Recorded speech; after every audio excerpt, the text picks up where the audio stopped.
በታሪክ ውስጥ ብዙ ጊዜ እምብዛም የማይነሳ ግን ደግሞ እጅግ በጣም ወሳኝ የሆነ አንድ ክስተት ይዘን ቀርበናል።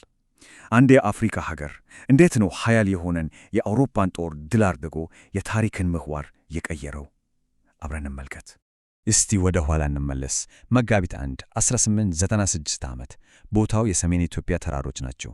እዚህ ቦታ ላይ ነበር አንድ የአውሮፓ ኃያል ሀገር ይሄ ቀላል ድል ነው ብሎ የገመተው ነገር ለዘመናት የሚዘክር ታላቅ ታሪክ ሊሆን ይቻለው። እስቲ ይህንን ልዩነት እንመልከት። በአንድ በኩል ጣሊያኖች 20 ሺህ ወታደር በዘመኑ በነበሩ እጅግ ዘመናዊ ጠመንጃዎች፣ መትረየሾች እና መድፎች ታግዞ መጡ። በሌላ በኩል ደግሞ የጠበቃቸው ከ20 ሺህ በላይ የሚገመት የተራራውን መልክዓ ምድር ስልታዊ በሆነ መንገድ የተቆጣጠረ የኢትዮጵያ ጦር ነበር። በፍጹም ያልጠበቁት ነገር ነበር። እንግዲህ ትልቁ ጥያቄ ይሄ ነው። እንዴት ነው አንድ ዘመናዊ በደንብ የታጠቀ የአውሮፓ ጦር እንዲህ አይነት አሰቃቂ ሽንፈት ሊገጥመው የቻለው? እስቲ ነው ይህንን ድል እንቆቅልሽ እንዳይሆን የሚያደርጉትን ምክንያቶች አንድ በአንድ ፍታታቸው።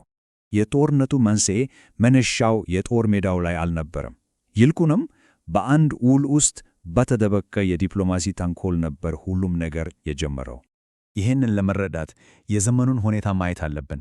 የአፍሪካ ቅርምት ተብሎ በሚጠራው ጊዜ የአውሮፓ ኃያላን አፍሪካን እንደ ኬክ በሚቆራርጡበት ወቅት ኢትዮጵያ ብቻዋን እንደ ነፃ ሀገር ጸንታ የቆመች ደሴት ነበረች። ይሄ ደግሞ ከውጭ የሚመጣውን ጫና እጅግ በጣም ከባድ አድርጎት ነበር። እንግዲህ የውዝግቡ ሁሉ ፍንጭ በአንቀጽ 17 ላይ የምትገኝ አንዲት ቃል ናት። በአማርኛው ቅጂ ሊጠቀሙ ይችላሉ የሚለው አማራጭ የሚሰጥ ሲሆን፣ በጣሊያኛው ግን ይጠቀማሉ ብለው አስገዳጅ አድርገው ተረጉሙት። ይሄ ስህተት አልነበረም፣ ሆን ተብሎ የተፈጸመ ማታለያ ነበር። ይቺ ትንሽ የምትመስል የቃላት ለውጥ እንደው ተራ ነገር አልነበረችም። ጣሊያን ይቺኑ ቃል ተንተርሳ ኢትዮጵያን የእኔ ጥገኛ አገር ወይም ፕሮቴክቶሬት ናት ብላ ለዓለም አወጀች። በወቅቱ ማለት በቀጥታ ቅኝ ግዛት አድርጊያታለሁ እንደማለት ነበር። ዳግማዊ አፄ ምኒልክ ለ3 ዓመታት ያህል ችግሩን በዲፕሎማሲ ለመፍታት ሞክረው ነበር። ግን ማታለያው ግልጽ ሲሆንላቸው የሰጡት ምላሽ ምንም ማቅማማት የለበት ነበር። የውጫሌ ውል ዋጋ ቢስ ነው በማለት ውሉ ሙሉ በሙሉ መሻሩን አወጁ። እንግዲህ ከዚህ በኋላ ኢትዮጵያ መምጣቱ ለማይከራው ጦርነት ያደረገችውን አስደናቂ እና ስልታዊ ዝግጅት እንመልከት። የአፄ ምኒልክ ስትራቴጂ በጣም ጥልቅ ነበር። አንደኛ፣ የአውሮፓ ኃያላንን የራሳቸውን ፉክክር በመጠቀም ዘመናዊ የጦር መሳሪያዎችን ገዙ። ሁለተኛ፣ ሀገር ውስጥ የነበሩትን ተቀናቃይ መሪዎች ሁሉ በአንድ ዓላማ ስር አስተባበሩ። ሦስተኛ፣ የጠላትን ወታደራዊ ስልት በጥልቀት አጥንተው እንዴት መመከት እንደሚችሉ ተዘጋጁ። የሚያሳየው የዲፕሎማሲ የሎጂስቲክስና የወታደራዊ ዕቅድ ጥበብን በሚገባ የተካኑ መሪ እንደነበሩ ነው። ቁጥሩን ብቻ እንመልከት። 100,000 በ1895 ዓመተ ምህረት ኢትዮጵያ ከፈረንሳይ ከሩሲያ እና ከሌሎች ሀገራት ገዝታ ያከማቸቻቸው ዘመናዊ ጠመንጃዎች ብዛት ነው። ይህ ቁጥር ብቻውን የምኒልክ ወታደራዊ ዝግጅት ምን ያህል ግዙፍ እንደነበር ያሳያል። በወቅቱ ለአንድ የአፍሪካ ሀገር ይሄ ፈጽሞ ማይታሰብ ነበር። እዚህ ላይ ደግሞ የእቴጌ ጣይቱ ብጦሉን ሚና በፍጹም መዘንጋት የለብንም። እቴጌ ጣይቱ የአፄ ምኒልክ ባለቤት ብቻ አልነበሩም፣ ራሳቸውን የቻሉ የፖለቲካ እና የወታደራዊ መሪ ነበሩ። በተለይ የአመነቱ የሀገር ውስጥ መሪዎችን በማሳመን ጦሩን በማስተባበርና ስንቅ በማቅረብ ሂደት ውስጥ የጀርባ አጥንት ነበሩ። እሺ፣ አሁን ከበስተጀርባ ያሉትን ሁሉንም ክስተቶች ተመልክተናል። እስቲ አሁን ወደ ዋናው የውጊያ ምዕራፍ እንመለስ፣ ወደ አድዋ ጦርነት። የጣሊያኑ አዛዥ ጄኔራል ባራቴሪ ያወጣው ዕቅድ በራስ መተማመን የተሞላና በጣም አደገኛ ነበር። ሐሳቡ ምን ነበር? ጦሩን በአራት ከፍሎ በጨለማ እያጓዙ ጎር ሲቀድ ከተለያዩ አቅጣጫዎች በአንድ ላይ በመድረስ ኋላ ቀር ብለው በገመቱት የኢትዮጵያ ጦር ላይ ድንገተኛ ጥቃት መሰንዘር።